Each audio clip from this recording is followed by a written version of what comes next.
This is a great honor. All the things that this young man has done has been not only phenomenal, but it's touched a lot of lives. I come from America. That's where I'm coming from to see this. And I can say that it's been an honor and a pleasure not only to be your cousin, but for the people that represent the things that you do and the things that you will continue to do, you'll always be remembered. We appreciate you. Thank you very much, sir. Thank you very much.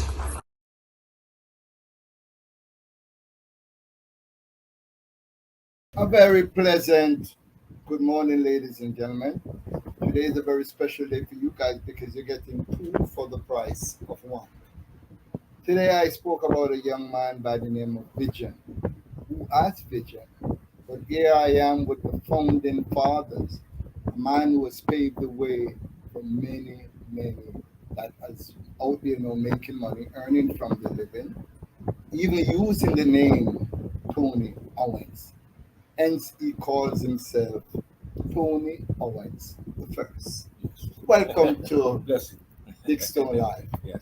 Tony, I met you quite a few years, and I want to big up my friend Linda Isaac, who's also a friend of Brett's in London. Yes. Linda, big up yourself. You have not spoken to me in a while, but I still love you, and I know you're kind of busy, so I'm going to let that one pass.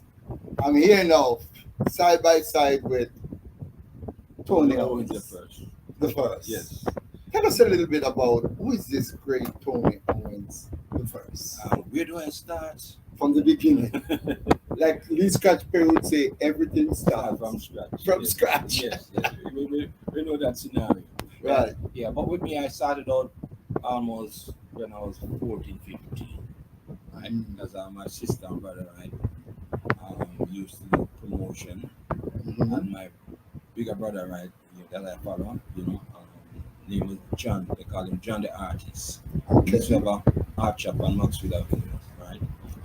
He's the one who do the Channel One sign, well charged label, everything and such, right? Yeah.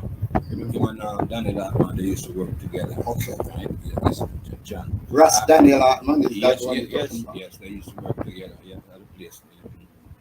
Art and publicity, really, at the time when I was small, And they used to keep dance by number 70 Maxwell Avenue, 35A Maxwell Avenue, Champion House. And I used to really go on the road with big sign posters, stand up a dance gate until morning, right, with the big giant posters and things like that. That's where, I got the bug. You got bitten by the bug. Yes. Yeah. Until I leave for the UK when I was 18 years old, Wow. Yeah. It's pretty young. Yes. So while I was there, I used to play football and I was in a group in the Caribbeans, right? Okay. And my group, the Caribbeans, we used to back the legendary Larry King, right? And move on to the start to do production, do community artwork, really for the community, putting youngsters together, teaching them to play various instruments and things like that. Yeah. Hence, I started with the Black Cultural Musical Workshop. Later on, we dropped the Black and it's called the Cultural Musical Workshop. Okay. And when we groomed, a handful of talented youth, I decided to really put them on the road, right, along with Freddie Waite, the father of Patrick and Junior from Musical Youth. Freddie Waite was one of the lead singers in the Techniques, from way back when. Right? So we had that music workshop, and we teach the youth them to play various instruments. And when we put them together, we call them the musical youths as such. Okay, so that's the famous Yes. Pass the Kouchie on the outside. Yes, and I tell you how that come about. Right? Tell us. Been grooming every 2.5 years, playing all over the place. I used to play for free because a lot of prior to that, I sent for man like Sugar Man at the Tones, that time was other groups from Jamaica, and I used to have a next band prior to Musical Youth named Naturous Roots. with UK first female bass player. She was 11-year-old. Our sister was 9 on keyboard. Yeah. What? Yes. And I produced a song with them in 1979. That was prior to musical youth. And we used to like to go all over the country, and the shows. But when I come with musical youth now, right, the promoters and used to say, hey, Tony, this is not a youth club. So where you going with these youths? I says, look, right? That's funny. I says we play for free, right? Just to show them the quality and talent that exists. If you don't like them, you don't have to. You're not obligated to do anything. Yes. So like this man, our name is Thomas, right? I took them to this club, and he said, just prior to the showtime, he says, "Where's the group?" I say, "There they are." He said, "Those are the kids. They should be in bed." Right? It says, look, people need to be entertained, So, as I tell you before, this is not a youth club, right? This is a night club, right?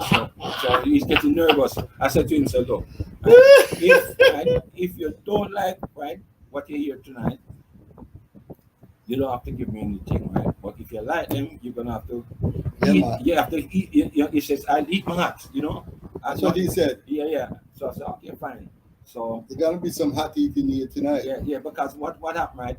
In those days, right, you have to do 2 segments, right? First, and then take a break, and then come back and do a next segment, right? Okay. So the first segment, everybody was on their feet, man. It was entertaining the whole club, right? So when I break now, come backstage, and say, I'd have to book them to come back next month and so. I said, what about eating your hat, so forth. Some take off him hat and was, making as if he was eating. Because they use it, the blow his mind as such, right? And this is what I had to do, over the years as a young. For the 2.5 years to groom them to sell them to people. I have to really tell them we can't play free for them, but usually they blow the mind, really, So it went down to did some demos, sent to some record company, and this record company at the time was MCA. They said they come and listen to us live in Birmingham. So I was there, and about an hour and a half late, the guy from MCA, was about an hour and a half late. So we was there on Freddie, we started jam. And Freddie started jam the Mighty Diamond tune, Pass the Kouchie, and then immediately after that, they and a guy step in and says, I like that song. And I says, it's not one of our songs. We just jamming just to kill some time until you get here. He said, but I like that song. But he says, look. I says, just listen to the 15 songs that we're going to really play for you, And we'll come back to that later on. Yeah. He says, fine. So run through the 15 sets, he select what he want to select. I said, I should go in the studio tomorrow, record them. So when we finish now, I go home very late, tired and hungry. I step into the house. I said to my wife, we have to eat. Hungry now. She said, we're looking at the Dutch, Some say, Dutchy, Kouchie, how you feel when you have no food? Yeah. So I phone Freddie now, the father, which is the musical director. I said, Freddie, I have it, right? Some say, yeah. Say, yeah, man. Pass the Kouchie, pass the Dutchy. And then, I changed up the lyrical contents, really of it. Yeah. And went to the studio the following day. I have the master tape to this day now. Yeah. That worked a lot of money. Yes, and so I recorded that and sent it to the record company, and he said the rest was history. #1 record all over the world. Yes. And that's what made me know about musical youth was that Pass the Kouchie. Yes. Even though the Mighty Diamond song was famous in itself, Pass the Kouchie. Yes. But when musical youth came out and the fact that they were children, yes, and they were doing such a remarkable job on the rhythm. Yes. Yeah. So congratulations on being a visionary. And yes, and we do so much within the industry. We've been to United States. We did the second album out there, and while we were out there recording the second album, we even got a call from Michael Jackson. I hung up the phone on Michael Jackson twice. This is not a youth club, Brendan. Yeah. I guess Michael Jackson was pretty young at the time. No, what it was, right? We had a TV series, right, in the UK named Razzmatazz, right? Yes. And Michael brother, right, Jermaine, right, came on our program, right, as special guest in the UK. Yeah.